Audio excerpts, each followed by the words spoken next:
First off, I want to start off by saying all praises, honor, and glory is due unto Yahweh by Hashem, Yahweh Shai by Hashem, Rakakadash. That's all praises to the one called God. Its true name in the Hebrew is Yahweh by Hashem, in the name of Yahweh Shai being the name of the only begotten Son.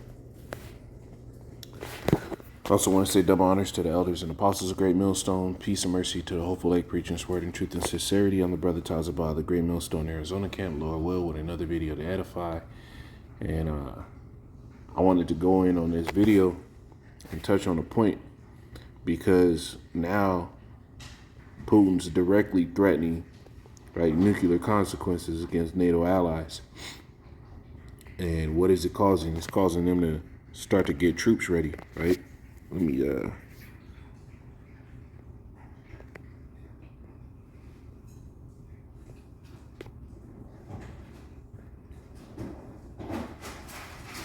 says NATO prepares mass evacuation and rescue plans as senior general warns of World War III with Russia. As NATO is mobilizing its resources and strategic plans in anticipation of a potential all-out war, as articulated by Lieutenant General Alexander Solfrank, head of NATO's Logistic Command.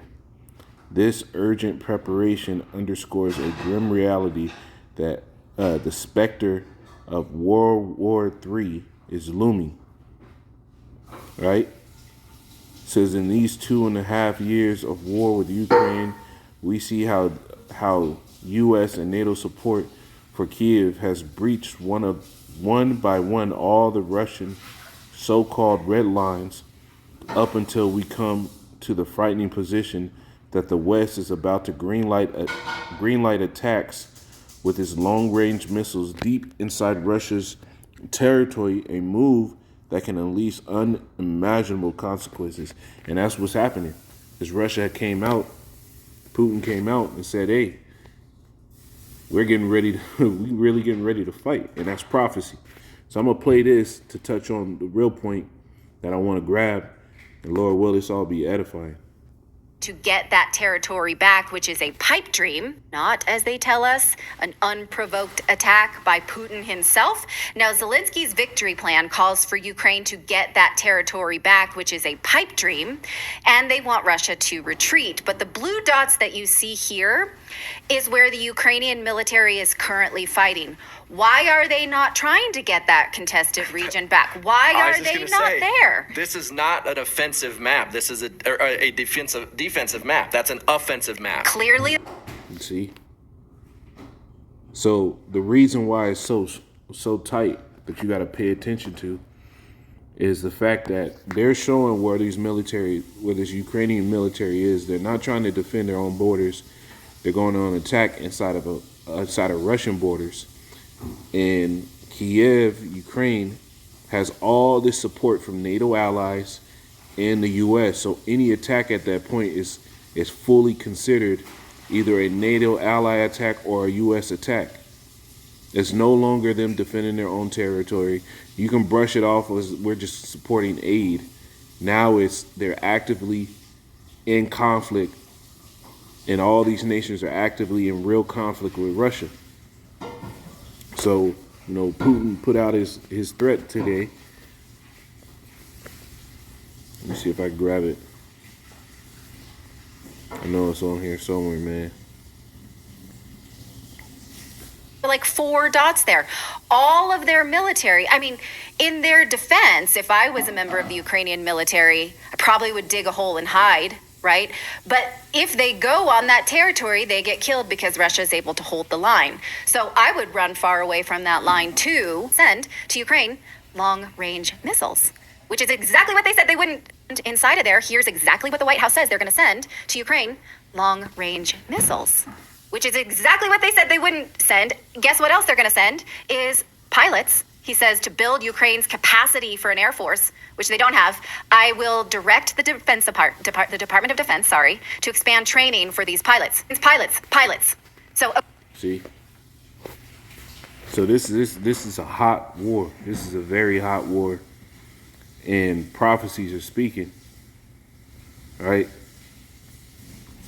And the main one that I want to hit on is Job 18 and I'll start at 8. It says, "For he is cast into the net by his own feet, and he walketh upon a snare." And really, this is just the Lord is walking him in because his pride is letting him go too far. And you're talking about Russia has all these pacts with majority of the world's manufacturing entities because through the Bretton Woods Accord, they were the U.S. basically gave all these other nations the production rights, and all they had to do was spend and get American dollars.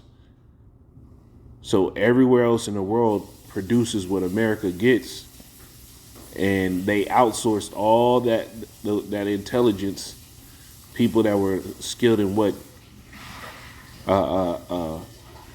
engineering, manufacturing. There's a reason why all these engineers come from other countries, because that's where a lot of these goods are actually made. So to make the equipment, to build the infrastructure for those things, these countries already have it, and America's basically shitted on all of them in these last days. And what do? They turn to Russia, which that's scriptures. That's Ezekiel the 38th chapter. So you're talking about it's just a losing battle for America. It says, the jinn shall take him by the heel, and the robber shall prevail against him. The snare is laid for him in the ground, and a trap for him in the way. Terrors shall make him afraid on every side, and shall drive him to his feet. And over there in Israel, right, for a long time they had that whole thing. Oh, go back to Israel if you're so-called Israeli, right? If you're Jewish, go back to Israel. Now you have all these people in the land of Israel fleeing because they don't want to be drafted into the military and go to war. And that right there shows you that those aren't the people, because the Lord said what? When we got in our own land again, that he would give us peace on every side. So if they're not in peace, how are those the people? But those terrors are upon these devils on every side. You got them worried about NATO nations are now sitting there getting ready to evacuate people, getting ready for a full-scale world war with Russia. Russia's threatening to use a nuclear response. This is big time, man. It says, verse 11, it says, "Terror shall make him afraid on every side, and shall drive him to his feet." So all these nations, these Edomite nations that are in war, they're getting drawn to their feet. They can't sit back no more. They got to take all the threats serious, because everything surrounding it is serious, man. The Lord said he was going to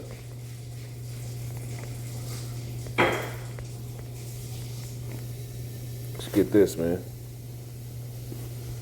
This is Joel 3 and 9. It says, "Proclaim ye this among the Gentiles, prepare war. Wake up the mighty men. Let all the men of war draw near, let them come up. Beat your plowshares into swords, and your pruning hooks into spears. Let the weak say, I'm strong." Right? And now you got Russia. Russia was shipping jets to other nations too. Russia's been shipping missiles to other nations. Now America's shipping them to Kiev. You know they're going to sit here and put way more missiles into NATO territories now. Watch the military spending go up. I did a lesson not too long ago that showed that all these weapon manufacturers are on a hiring craze right now. Why would you hire a bunch of people unless if there wasn't a demand? Because there is a demand. The Lord said, "Wake up the mighty men." When you wake them up, you got to have some swords for them. And the Lord said what? He created the waster to destroy, to bring forth an instrument for his work. So all these missiles, all this preparedness is because the Lord's getting ready to put these people in World War III, destroy Esau and his kingdom, and get us out of here. It says, "Assemble yourselves and come, all ye heathen, gather yourselves together round about there that cause thy mighty ones to come down, O Yahweh." You see? The Lord is drawing these nations together. The Lord said he's the one that mustered.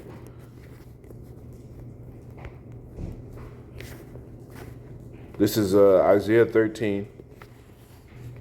And 4, it says, the noise of a multitude in the mountains like as of a great people, a tumultuous noise of the kingdoms of nations gathered together. Yahweh of hosts mustereth the hosts to the battle. The Lord is bringing all these nations together for this war.